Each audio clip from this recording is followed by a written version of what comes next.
Good morning students. आज की इस क्लास में हम वीकली करंट अफेयर्स डिस्कस करेंगे दिसंबर के सेकेंड वीक यानी कि 9 दिसंबर से लेकर 15 दिसंबर 2023 तक के। So let's begin. सबसे पहले बात करेंगे नेशनल न्यूज की। The first news is about Viksit Bharat @ 2047 voice of youth.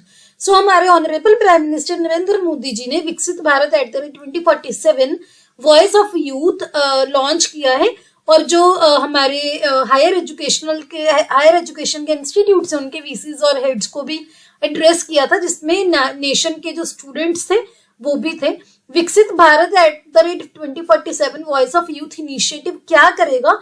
जो यंग लोग हैं, जो जवान लोग हैं, जो यूथ है हमारे देश का, उनको एक प्लेटफॉर्म प्रोवाइड करेगा सो दैट वो भारत को विकसित भारत @ 2047 तक भारत को विकसित भारत बनाने में अपने आइडियाज कंट्रीब्यूट कर सकें। विकसित भारत @ 2047 एक विजन है इंडिया को डेवलप्ड नेशन बनाने का 2047 तक, जब इंडिया को आजाद हुए 100 साल पूरे हो जाएंगे, क्योंकि इंडिया को 1947 में आजादी मिली थी ब्रिटिश से।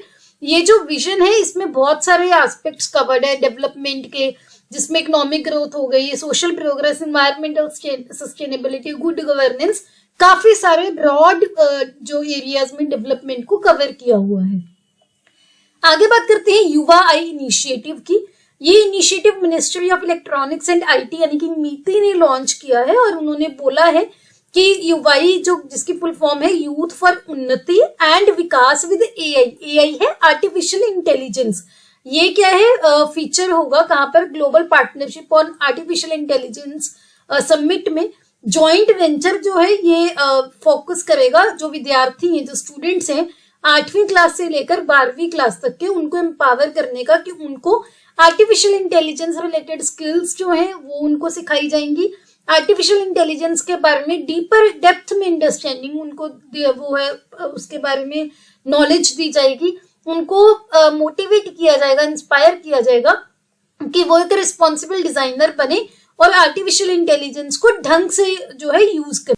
युवा आई इनिशिएटिव जो है ये कोलैबोरेटिव इनिशिएटिव है। कोलैबोरेटिव इनिशिएटिव होता है कि कुछ लोगों ने मिलकर किया है। किन किन का कोलैबोरेशन है? National e governance division NEGD जो कि मीटी के अंडर है, गवर्नमेंट ऑफ इंडिया की जो मिनिस्ट्री है, और इंटेल इंडिया के, दोनों के बीच में ये कोलैबोरेटिव इनिशिएटिव है। इंपॉर्टेंट पॉइंट्स आपको डायरेक्टली पूछ लिया जा सकता है कि युवाई इनिशिएटिव किस किस की कोलैबोरेशन है। आगे बात करते हैं आर्टिकल 370 की। सो जो आर्टिकल 370 था इसने जम्मू एंड कश्मीर को एक स्पेशल स्टेटस दिया हुआ था, जिसमें काफी सारी प्रोविजंस थी, जिसमें वन ऑफ द मेन जो प्रोविजन थी, या सिंपल जो प्रोविजन आपको लेमन लैंग्वेज में समझाई जाए तो वो ये थी कि जो भी सेंट्रल गवर्नमेंट कोई भी एक्ट जो इनैक्ट करेगी, कोई लॉ बनाएगी, वो जम्मू एंड कश्मीर को हमेशा directly same to same apply नहीं होगा। कुछ जम्मू कश्मीर की असेंबली को पास दी हुई थी कि वो लोग डिसाइड कर सकते थे कि इसमें ये चेंजेस करेंगे। इसके अलावा था कि जम्मू कश्मीर के बाहर के जो लोग हैं वो लैंड नहीं खरीद सकते थे। जो वहां पर कश्मीरी पंडित थे और जो लोग पाकिस्तान ऑक्युपाइड कश्मीर से डिस्प्लेस हो गए थे, उनको अब रिजर्वेशन भी मिलेगी। क्यों? क्योंकि आर्टिकल 370 जो है रद्द कर दिया है। इसके लिए सुप्रीम कोर्ट ने भी डिसीजन दे दिया है कि आर्टिकल 370 अबॉलिश करना ठीक है। अब क्या होगा? एक तो जम्मू एंड कश्मीर के बाहर के जो इन्वेस्टर्स हैं वो जम्मू कश्मीर में लैंड खरीद सकेंगे। कश्मीरी पंडित्स को सीट्स कुछ रिजर्व की जाएंगी। जो लोग पाकिस्तान ऑक्युपाइड कश्मीर से डिस्प्लेस हुए हैं उनके लिए कुछ सीट्स रिजर्व की जाएंगी।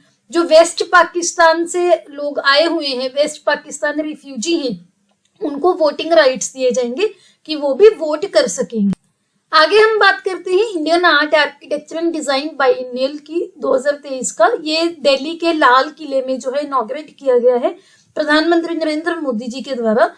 ये किसके द्वारा ऑर्गेनाइज किया जा रहा है? मिनिस्ट्री ऑफ कल्चर के द्वारा। 9 दिसंबर से 15 दिसंबर तक चला है ये जो है Indian art architecture and design biennale 2023 public के लिए दिसंबर 9 से 15 तक ओपन था। इसमें बहुत सारे पैनल डिस्कशंस, वर्कशॉप्स थी, इंडियंस भी थे, इंटरनेशनल आर्किटेक्ट हो गए, इंटरनेशनल डिजाइनर्स वगैरह हो गए, आर्ट बाजार भी लगा था। तो ये सारी चीजें थी इसमें। नेक्स्ट है वर्ल्ड इन्वेस्टमेंट कॉन्फ्रेंस 2023, ये भी न्यू दिल्ली में हुई है 11th to 14th December. New Delhi में जो यशोभूमि कन्वेंशन सेंटर नया बना है वहां पर, जिसमें बहुत सारे अलग अलग देशों के लोग, मल्टीलेटरल एजेंसीज वगैरह हो गए, इन्वेस्टमेंट प्रमोशन एजेंसीज वगैरह हो गई, सब काफी लोगों ने अटेंड किया था। आगे है Indian forest and wood certification scheme. ये ministry of environment, forest and climate change ने लॉन्च की है। ये क्या है, नेशनल फॉरेस्ट सर्टिफिकेशन स्कीम जो है voluntary third party certification offer करती है। वॉलंटरी होता है इच्छा अनुसार, थर्ड पार्टी से सर्टिफिकेशन होगी। अगर जो सर्टिफिकेशन है तब होगी अगर आप सस्टेनेबल फॉरेस्ट मैनेजमेंट और एग्रो फॉरेस्ट्री कंट्री में, हमारे देश में प्रमोट करते हो। उससे क्या होगा, अगर आपको सर्टिफिकेशन मिला हुआ है तो नेचुरली मार्केट इंसेंटिव्स भी प्रोवाइड करेंगे उन एंटिटीज को जो कि रिस्पॉन्सिबल फॉरेस्ट मैनेजमेंट के में कंट्रीब्यूट करते हैं, एग्रो फॉरेस्ट्री प्रैक्टिसेस में कंट्रीब्यूट करते हैं। इसमें forest management certification, tree outside forest management certification और कस्टडी सर्टिफिकेशन की चेन जो है वो सारे इनमें ऑफर किए जाएंगे। आगे है अभी रिसेंटली जो मॉनेटरी पॉलिसी हुई है। मॉनेटरी पॉलिसी जो है बाई मंथली होती है, हर 2 महीने बाद होती है। मॉनेटरी पॉलिसी कमेटी में 6 मेंबर्स होते हैं, जिसके चेयरमैन होते हैं रिजर्व बैंक ऑफ इंडिया के governor. 3 member reserve bank of India के होते हैं, 3 गवर्नमेंट जो है वो नॉमिनेट करती है। रिजर्व बैंक ऑफ इंडिया ने रिसेंटली जो बाई मंथली ये मॉनेटरी पॉलिसी हुई है वहां पर इस बार भी जो रेपो रेट है वो चेंज नहीं किया। रेपो रेट 6.5% ही रखा है। स्टैंडिंग डिपॉजिट फैसिलिटी रेट की बात करें वो 6.25% रहा। मार्जिनल स्टैंडिंग फैसिलिटी रेट और बैंक रेट ये दोनों 6.75% रहे। इनकी जो डेफिनेशंस है हम दोबारा से रिपीट नहीं करेंगे, हम बहुत बार चैनल पर डिस्कस कर चुके हैं। आरबीआई के जो गवर्नर है उन्होंने ये भी इन्फॉर्म किया है कि जो रियल जीडीपी ग्रोथ प्रोजेक्शन है वो पहले 6.5% थी कि 2023-24 में भारत की जो जीडीपी ग्रोथ है 6.5% रहेगी, लेकिन अब उन्होंने रिवाइज करके 7% कर दी है कि जीडीपी ग्रोथ 7% रहेगी 2023-24 में। इसके अलावा जो एक और पॉइंट आपको ध्यान रखना है कि जो यूपीआई के थ्रू आप पेमेंट करते हो उसकी जो लिमिट है, अगर आप यूपीआई पेमेंट हेल्थ केयर और एजुकेशन में करते हो तो 5 लाख तक कर दी जाएगी। अभी करंटली वो 1 लाख है। ये पॉइंट आपको स्पेशली ध्यान रखना है। तो कि 1 लाख से 5 लाख हो जाएगी हेल्थ केयर और एजुकेशन के सेक्टर में अगर आपने पेमेंट करनी है तो। अब बात करते हैं इंटरनेशनल न्यूज की। सबसे पहले है 1 प्रोविंस 1 पॉलिसी। ये चाइना की जो नेशनल फाइनेंशियल रेगुलेटरी एडमिनिस्ट्रेशन है उन्होंने इंट्रोड्यूस की है। ये क्या है, अभी चाइना में जो है इकोनॉमिक स्ट्रगल देखने को मिल रहा है, तो इस शिफ्ट का क्या एम है कि फाइनेंशियल पॉलिसीज की इफेक्टिवनेस बढ़ाई जाए। ये जो भी यूनिक चैलेंज है, जो भी डिफरेंट टाइप के चैलेंजेस, अलग चैलेंज इंडिविजुअल प्रोविंसेस जो फेस कर रही हैं, तो उस पर्टिकुलर प्रोविंस के यूनिक चैलेंज के अकॉर्डिंग जो है पॉलिसी बनाई जाएगी। आगे बात करते हैं करार कम्बैट ड्रोन्स की, जो कि ईरान ने रिसेंटली अनवील किए हैं। एडवांस्ड लेवल के ड्रोन्स हैं जो कि एयर टू एयर मिसाइल्स भी जिन पे आर्म्ड है। ये ईरान की एयर डिफेंस कैपेबिलिटीज को इसने काफी बढ़ा दिया। जो ये ड्रोन्स हैं ये अनमैन्ड कम्बैट एयर व्हीकल्स हैं जो कि ईरान ने ही डेवलप किए हैं, और ये first long endurance combat capable Iranian drone है जो कि स्ट्रेटेजिकली डिप्लॉय किए जाएंगे बॉर्डर एरियाज पर। एयर डिफेंस यूनिट्स प्रोवाइड करेंगे, उनको कैपेबिलिटी प्रोवाइड करेंगे कि वो क्या है, कोई दुश्मन के साइड से कोई भी अटैक आ रहा है उसको न्यूट्रलाइज कर सकेंगे। इसके साथ एक सिग्निफिकेंस ये है कि जो पहले मैन्ड फाइटर सोर्टेज यूज होते हैं उससे इनकी कॉस्ट भी काफी कम है, तो ये चीज भी उनके लिए जो है सिग्निफिकेंट है। आगे बात करते हैं एपीआरसी, जो एफएओ है यूनाइटेड नेशंस की फूड एंड एग्रीकल्चर ऑर्गेनाइजेशन, उनकी एक कॉन्फ्रेंस है एशिया पैसिफिक रीजनल कॉन्फ्रेंस। वो 37th जो एडिशन है फरवरी 2024 में होगा, जो कि श्रीलंका होस्ट करेगा। एशिया पैसिफिक रीजनल कॉन्फ्रेंस जो है वो एशिया पैसिफिक रीजन के जो एग्रीकल्चर मिनिस्टर्स हैं और हाई ऑफिशियल्स हैं, 46 मेंबर कंट्रीज हैं, उनको एक प्लेटफॉर्म प्रोवाइड करेगा। वो क्या करेंगे, एग्रीकल्चर के रिलेटेड, फूड सिक्योरिटी के रिलेटेड चीजें डिस्कस करेंगे। फूड एंड एग्रीकल्चर ऑर्गेनाइजेशन जो है यूनाइटेड नेशंस की स्पेशलाइज्ड एजेंसी है जो कि इंटरनेशनल एफर्ट्स को लीड करती है भूखमरी को भी डिफीट करने के लिए, फूड सिक्योरिटी को बढ़ाने के लिए, न्यूट्रिशन लेवल को बढ़ाने के लिए। आगे है वर्ल्ड का बिगेस्ट ओपियम प्रोड्यूसर। सो पहले जो है ओपियम होती है अफीम। सो जो पहले दुनिया का सबसे बड़ा ओपियम प्रोड्यूसर था अफगानिस्तान था, लेकिन जब से अफगानिस्तान में तालिबान ने जो है पावर में आई है उसके बाद ओपियम पॉपीज की जो कल्टीवेशन है काफी कम हो गई है, और अब सबसे ज्यादा जो ओपियम प्रोड्यूस करने वाला देश बन गया है म्यांमार। ये किसके द्वारा पता चला है? United nation office on drugs and crime का साउथ ईस्ट एशिया ओपियम सर्वे हुआ था, वहां पर रिवील किया गया है। मैंने आपको बता ही दिया, ओपियम अफीम होती है, ड्राइड लेटेक्स होता है जो कि ओपियम पॉपी पेपेवर सोमनीफेरन के सीड कैप्सूल से ड्राइड वहां से हम जो है ऑब्टेन करते हैं। नेक्स्ट है तमिल आइकन थिरुवल्लुवर का स्टेचू। सो रिसेंटली जो तमिल फिलोसोफर है थिरुवल्लुवर, उनका एक स्टेचू है फ्रांस में अनवील किया गया है। थिरुवल्लुवर जो है, इनको वल्लभुर भी बोला जाता है, एक इंडियन पोएट और फिलोसोफर है। इनको तिरुकुरल का ऑथर भी ये तिरुकुरल के ऑथर हैं, जो कि ethics, political, economic matters, love, इनके रिगार्डिंग कुछ कपलेट्स जैसे दोहे बोलते हैं, एक पोएम्स वगैरह लगा लो, उनकी कलेक्शन है। काफी फेमस फिलोसोफर है इनकी। यहाँ पर इस स्टेचू की आप पिक्चर देख सकते हो। नेक्स्ट है ट्रॉपिकल साइक्लोन जेस्पर। सो आपको बस ये ध्यान रखना है कि जो जेस्पर नाम का ट्रॉपिकल साइक्लोन है, इसने ऑस्ट्रेलिया को हिट किया है, ऑस्ट्रेलिया के नॉर्थ ईस्टर्न कोस्ट को, टाउन्सविले के पास। आपके लिए ये होमवर्क है कि आपको ट्रॉपिकल साइक्लोन की क्या क्या कंडीशंस हैं, जैसे ओपन सी चाहिए, इतना पर्टिकुलर टेम्परेचर चाहिए, वो सारी चीजें आपको पढ़नी है। हम काफी बार डिस्कस कर चुके हैं तो मैं यहाँ पर रिपीट नहीं करूंगी। आपने ये देखना है, आपकी जो एनसीईआरटी की बुक्स हैं ज्योग्राफी में, वहां पर आपको मिल जाएगा। नेक्स्ट बात करते हैं क्रास्नोयास्क और एम्परर अलेक्जेंडर थर्ड की। सो जो क्रास्नोयास्क और एम्परर अलेक्जेंडर थर्ड हैं, ये रशिया के नए जो न्यूक्लियर सबमरीन है वो एक लॉन्च किए गए हैं। एम्परर अलेक्जेंडर 3 जो है रशिया के new Borei class of nuclear submarine का पार्ट है, जो कि कोल्ड वॉर, जो कि 1991 में हुई थी स्टार्ट कोल्ड वॉर, उसके बाद नई जनरेशन का पहला एडिशन है। सो बोरी आर्कटिक विंड को बोला जाता है। क्रास्नोयास्क जो है ये यासिन क्लास को बिलोंग करता है। यासिन का क्या मतलब है? ऐश ट्री। और ये मल्टीपर्पज सबमरीन्स की क्लास है जो कि long range high precision missile से इक्विप्ड है, जो कि वहां के प्रेसिडेंट व्लादिमीर पुतिन ने बोला है कि वो सी टारगेट्स को भी हिट कर सकते हैं और लैंड टारगेट्स को भी हिट कर सकते हैं।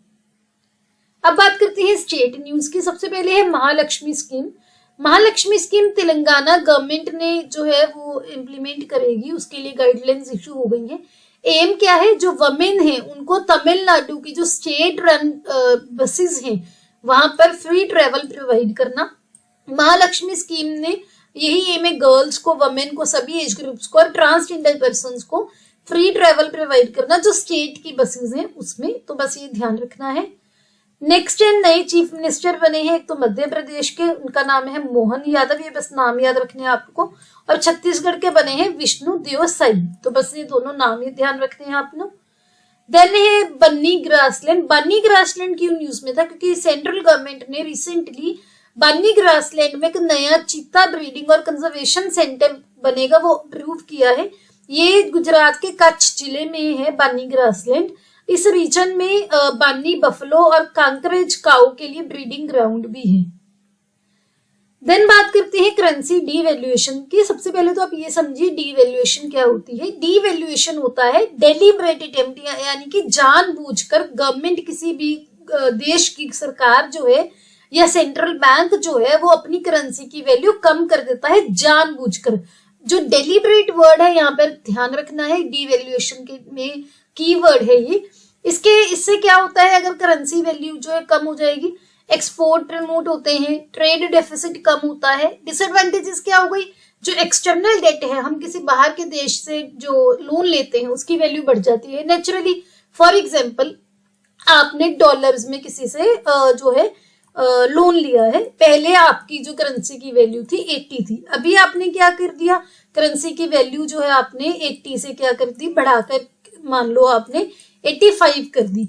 तो मान लो पहले आपका $1000 का क्या था, लोन था, आपने उसको जो है 80 जो आपकी करेंसी के अकॉर्डिंग उनको क्या देना था, इतनी अमाउंट देनी थी 80 into 1000। लेकिन अभी क्योंकि आपने 85 आपकी हो गई है करेंसी, तो वो क्या आपको ज्यादा पे करना पड़ेगा 1000 into 85। तो जो बर्डन है, एक्सटर्नल डेब्ट है, वो तो नेचुरली बढ़ेगा ही बढ़ेगा। कौन से देश ने रिसेंटली डीवैल्यू की है अपनी करेंसी? अर्जेंटीना ने, जो कि साउथ अमेरिकन कंट्री है, और इसकी करेंसी का नाम है अर्जेंटीने पीसो। बस ये दोनों पॉइंट्स आपको ध्यान रखने हैं। अब बात करते हैं साइंस एंड टेक की। सबसे पहले है एक्टोसाइड। एक्टोसाइड क्या है? एक न्यूट्रास्यूटिकल टैबलेट्स है जिसका काफी अच्छा रिजल्ट देखा गया है कैंसर पेशेंट्स की जो है उनके ट्रीटमेंट में।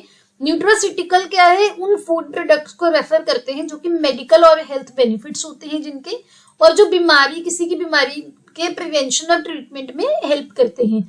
ये रेडियोथेरेपी जो कैंसर पेशेंट्स की ट्रीटमेंट के लिए यूज होती है, उसके साइड इफेक्ट को भी मिनिमाइज करता है। किसके द्वारा डेवलप किया गया है? डिपार्टमेंट ऑफ एटॉमिक एनर्जी के द्वारा। इसके साथ प्राइवेट फार्मा कंपनी है, और food safety and standards authority of India जो FSSAI है, उन्होंने भी ये अप्रूव किया है। तो ये आपको ध्यान रखना है। नेक्स्ट है काला अजहर। काला अजहर क्यों न्यूज में था? क्योंकि जो इंडिया का एम है काला अजहर को एलिमिनेट करने का, पहले भी जो है काफी बार वो अपना टारगेट इंडिया ने मिस किया है काला अजहर को एलिमिनेट करने का। इंडिया का पहली बार टारगेट था कि काला अजहर को हम 2010 में एलिमिनेट कर देंगे, जो नहीं हो पाया। उसके बाद 2015 तक पुश किया गया, वो भी नहीं हो पाया। देन 2017 तक किया गया, वो भी नहीं हो पाया। देन 2020 में किया गया कि 2020 तक हम काला अजहर एलिमिनेट कर देंगे, वो भी नहीं हो पाया। अभी जो है इंडिया का एम है कि 2023 तक हम काला अजहर को एलिमिनेट कर देंगे। काला अजहर को जो बीमारी है या डिजीज है, इसको विसरल लिशमेनियासिस भी बोलते हैं, ब्लैक फीवर भी बोलते हैं, डमडम फीवर भी बोलते हैं। एक पैरासाइटिक डिजीज है जो कि प्रोटोजोआ पैरासाइट लिशमानिया से होती है, और मेनली अफ्रीका, एशिया और लैटिन अमेरिका में जो लोग रहते हैं उनको अफेक्ट करती है। ये वहां पर ज्यादा केसेस इसके दिखते हैं। आगे बात करते हैं एंथ्रेक्स की। एंथ्रेक्स जो है ये भी एक डिजीज है। WHO ने रिसेंटली रिपोर्ट किया है कि ईस्ट एंड सदर्न अफ्रीका में, ईस्ट अफ्रीका और सदर्न अफ्रीका में 5 देशों में अभी क्या है इसके केसेस देखे गए हैं। ये एक इन्फेक्शियस डिजीज है जो कि एक बैक्टीरिया से होती है जिसका नाम है बैसिलस एंथ्रासिस। ये यूजुअली जो कैटल्स हैं, जैसे गाय हो गई, भेड़ हो गई, बकरी हो गई, इनको अफेक्ट करती है, लेकिन ह्यूमंस में भी ये इन्फेक्शन स्प्रेड हो सकती है अगर वो इन्फेक्टेड एनिमल्स में के कांटेक्ट में आ जाए, एनिमल प्रोडक्ट्स को, कंटेमिनेटेड एनिमल प्रोडक्ट्स को कंज्यूम कर लें। आगे बात करते हैं जेमिनाई। जेमिनाई क्या है? ये एक most powerful artificial intelligence model है जो कि गूगल ने अनाउंस किया है कि ये लॉन्च करेंगे। जेमिनाई फर्स्ट मॉडल है गूगल का जो कि ह्यूमन एक्सपर्ट्स को आउट परफॉर्म कर देगा, यानी कि ह्यूमन एक्सपर्ट से भी ऊपर इसकी एक्सपर्टीज होगी मैसिव मल्टीटास्क लैंग्वेज अंडरस्टैंडिंग में।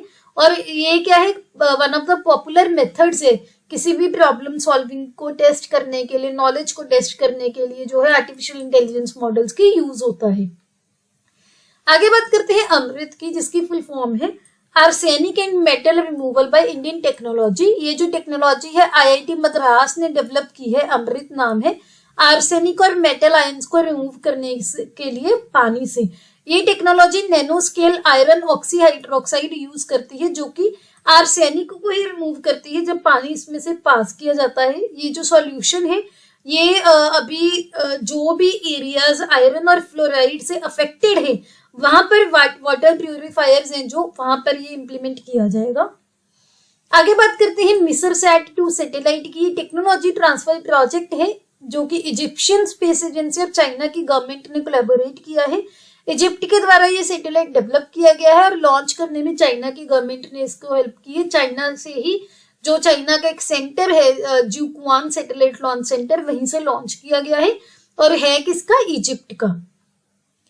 आगे बात करते हैं दुनिया के first methane liquid oxygen rocket की, जो कि चाइना बेस्ड एक private aerospace company land space नाम की कंपनी जिसने लॉन्च किया है। इसका नाम है Sukhoi 2Y3 जो कि दुनिया का पहला methane liquid oxygen fuelled rocket है।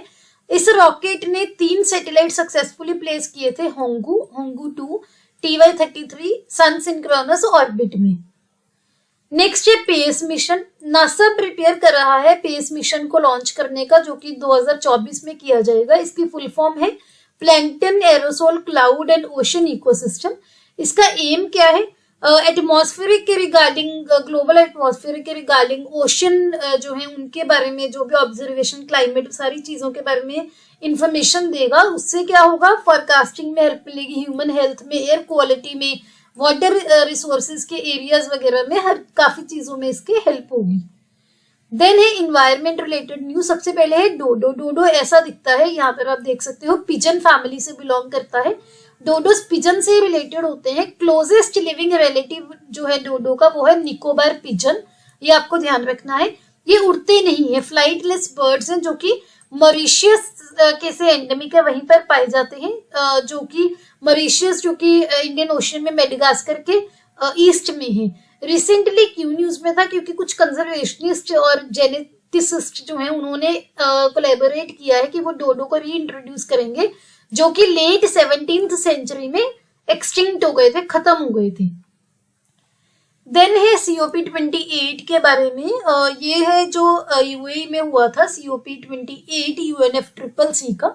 वहां पर जो कंक्लूजन जो निकला है फर्स्ट ग्लोबल स्टॉकटेक से कंक्लूड की गई है। ग्लोबल स्टॉकटेक एक प्रोसेस है देशों के लिए देखने के लिए कि वो कहां पर प्रोग्रेस जो है कर सकते हैं पेरिस एग्रीमेंट के गोल्स को कंप्लीट करने के लिए, पेरिस एग्रीमेंट के गोल्स को अचीव करने के लिए।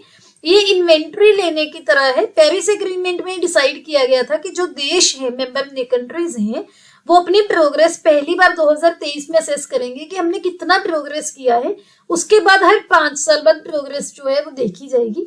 इसके जो फर्स्ट ग्लोबल स्टॉकटेक है, इसके मेन पॉइंट्स क्या है? एक तो global green house gas emissions को कम करना।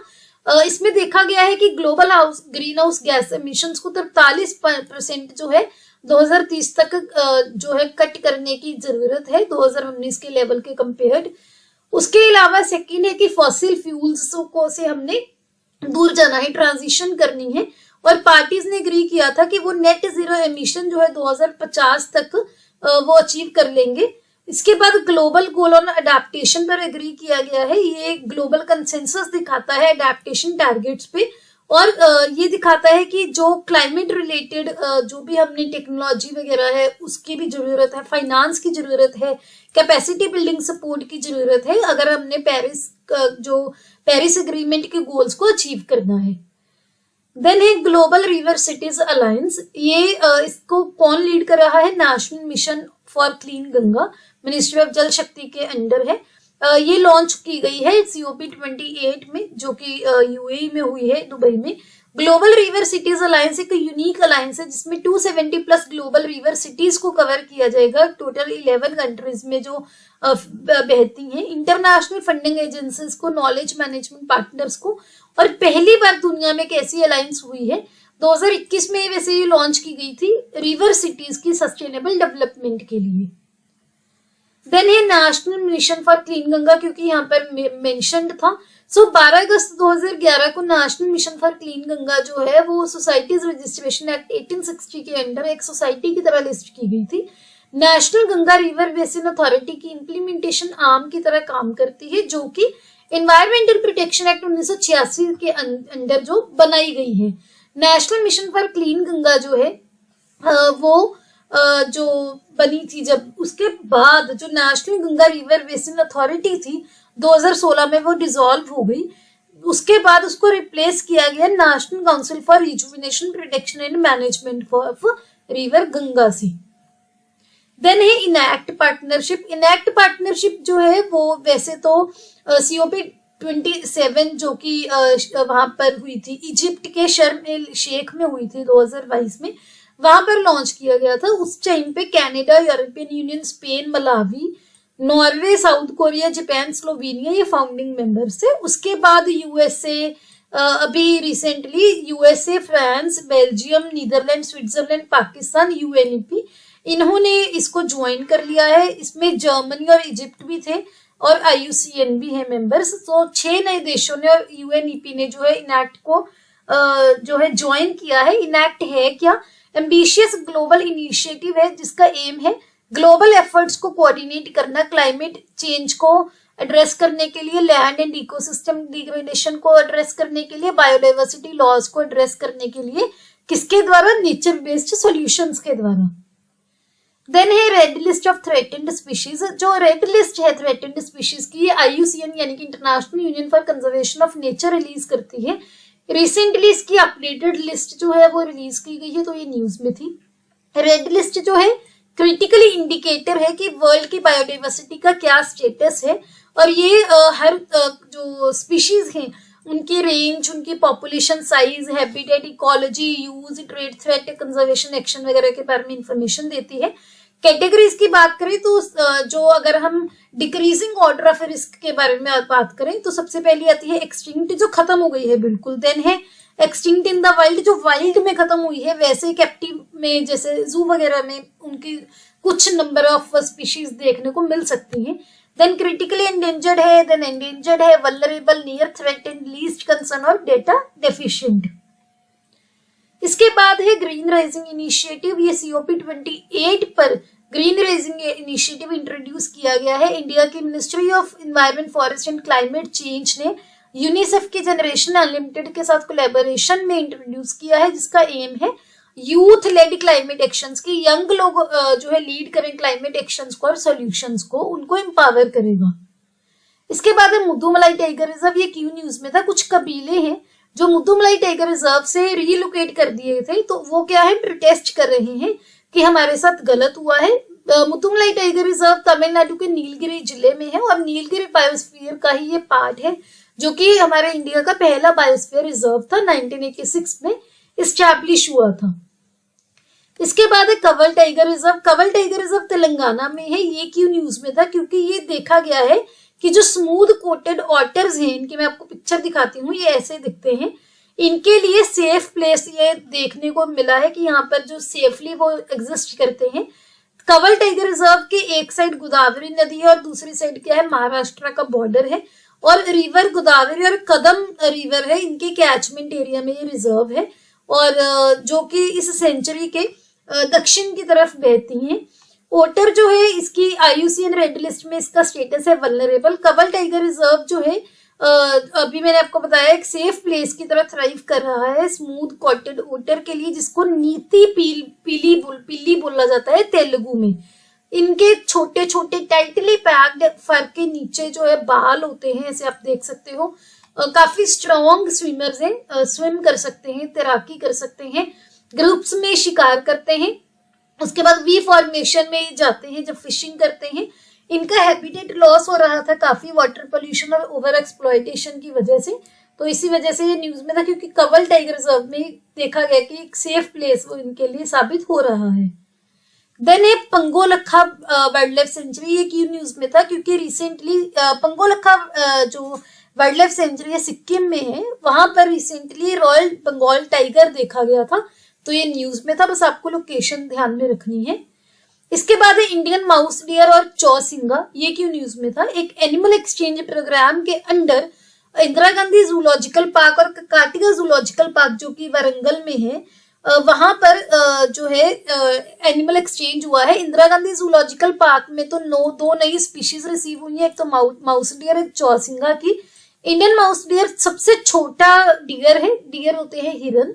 ये वैसे इंडियन सब कॉन्टिनेंट में ही एंडेमिक है, वहीं पे पाया जाता है, और ये mainly peninsular India, south India में पाया जाता है। कुछ ओल्ड रिकॉर्ड्स हैं कि नेपाल में भी ये पाया जाता है। अब बात करते हैं अवार्ड्स की। सबसे पहले है गेम चेंजिंग इनोवेटर अवार्ड, जो कि COP28 जो कि UAE में हुई है वहां पर दिया गया है। जो डॉक्टर अतुल शाह है, ये अवार्ड उनको मिला है। रीच जो है recognising excellence around champions of the health game changing innovator award. ये अवार्ड जो मिला है क्योंकि उन्होंने सेल्फ केयर किट डिजाइन की थी लेप्रोसी पेशेंट्स के लिए, जो कि उनके फुट अल्सर्स, जो उनके पैरों में छाले वगैरह हो जाते हैं, उनको मैनेज करने के लिए, जो कि काफी कॉमन इशू है लेप्रोसी के पेशेंट्स में। 2007 से ये जो किट है इंडिया के नेशनल लेप्रोसी रेडिकेशन प्रोग्राम का पार्ट भी है, तो ये आपको ध्यान रखना है। इसके बाद है सिंगापुर का हाईएस्ट आर्ट्स अवार्ड, जो कि इंडिया के रिजन नॉवेलिस्ट मीरा चांद को मिला है। इनकी पिक्चर देख सकते हैं। ये 3 सिंगापुरियंस को भी मिला है जो ये अवार्ड है, जो कि कल्चरल मेडेलिनियन है, सिंगापुर का सबसे ज्यादा प्रेस्टिजियस आर्ट्स एक्कोलेड है। इसके बाद है WTA player of the award, ये ईगा स्विएटेक को मिला है। जो ये अवार्ड है इनसे पहले सेरेना विलियम्स को मिला था, जो कि फर्स्ट वुमेन थी, ये सेकंड वुमेन मिली है। और जो ईगा स्विएटेक है इनको सेकंड टाइम यानी कि 2 बार ये अवार्ड मिल गया है। जो सेरेना विलियम्स है वो लास्ट ईयर रिटायर हो गई थी, वो WTA player of the year रही है 2012 से लेकर 2015 तक हर सीजन में। देन है international gender equality award 2023। Finland ने ये अवार्ड दिया है, किसको दिया है? एक एनजीओ को दिया है, अफगानिस्तान की एनजीओ है, जो कि अफगानिस्तान में लेडीज के, वमेन के राइट्स को प्रमोट करती हैं और प्रोटेक्ट करती हैं। ऑर्गेनाइजेशन का नाम है Afghan women skills development centre. Humanitarian work करती हैं अफगान वमेन की सेफ्टी को प्रमोट करने के लिए। फिनलैंड जो है one of the first countries है वर्ल्ड की जो कि राइट टू वोट जो है जिसने दिया था, और इलेक्शंस में जो है एज अ कैंडिडेट का जो राइट दिया था सभी वमेन को और मेन को 1906 में। फिनलैंड फर्स्ट कंट्री थी जिसने पार्लियामेंट में वमेन को इलेक्ट भी किया था। तो ये सभी पॉइंट्स आपको ध्यान रखने हैं। इसके बाद बात करते हैं डिफेंस की। सबसे पहले एक्सरसाइज प्रस्थान, ये इंडियन नेवी की एक्सरसाइज है जो कि बाकी डिफेंस स्टेट और सिविल एजेंसीज के साथ मिलकर 2 फेज में होती है।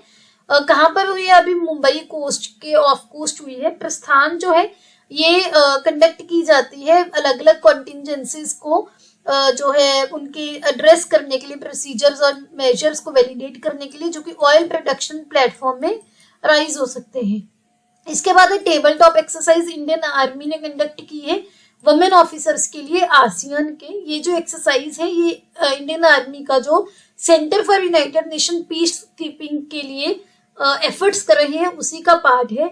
इंटरनेशनल लेवल पर कोऑपरेशन और कैपेसिटी बिल्डिंग को स्ट्रेंथन करने के लिए centre for United nation peace keeping एक प्रीमियर इंस्टीट्यूशन है इंडियन आर्मी का, जो कि ट्रेनिंग देते हैं पीस कीपिंग ऑपरेशंस को।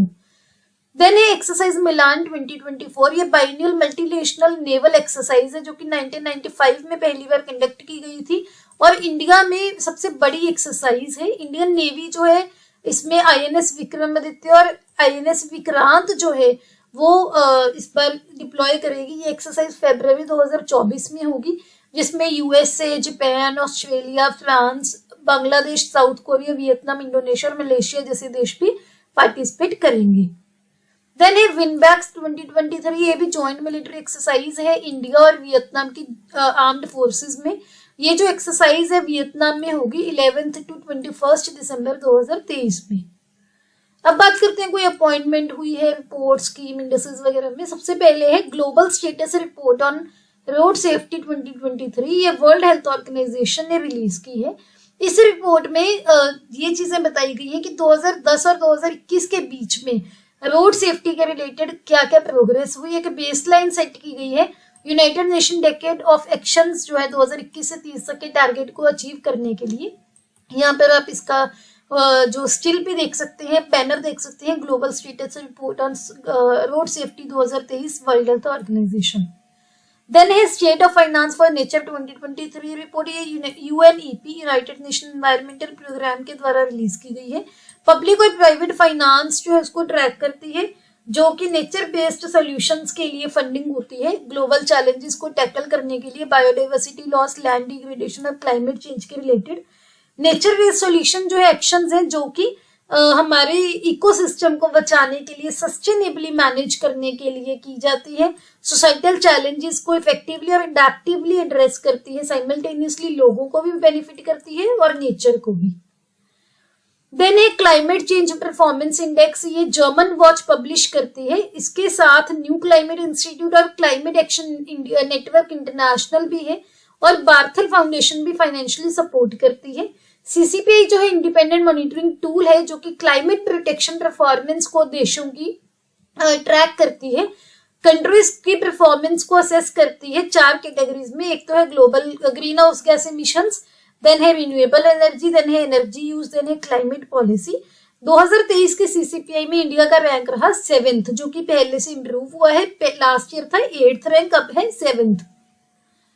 अब बात करते हैं मिशन ऑपरेशन स्टॉर्म मेकर्स 2 की। ये इंटरपोल का ऑपरेशन है, पहला ऑपरेशन है इंटरपोल का जो कि specifically human trafficking fuelled fraud को टारगेट करेगा। ये ऑपरेशन ने रिवील किया है कि जो विक्टिम्स हैं उनको जर्नली लालच देकर फेक जॉब एड्स वगैरह के थ्रू जो है फंसाया जाता है ऑनलाइन फ्रॉड को कमिट करने के लिए। इंटरनेशनल क्रिमिनल पुलिस ऑर्गेनाइजेशन यानी कि इंटरपोल जो है ये पुलिस को हेल्प करती है कि वो एक साथ काम कर सकते हैं दुनिया को सेफ प्लेस बनाने के लिए।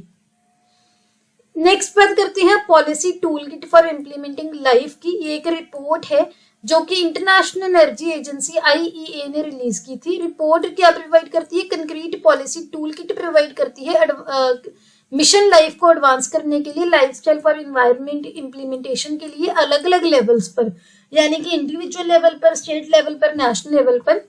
मिशन लाइफ जो है 2022 में लॉन्च हुआ था। इंडियन लेड एक ग्लोबल मास मूवमेंट है जिसका एम है एनवायरनमेंट को प्रोटेक्ट करना और प्रिजर्व करना।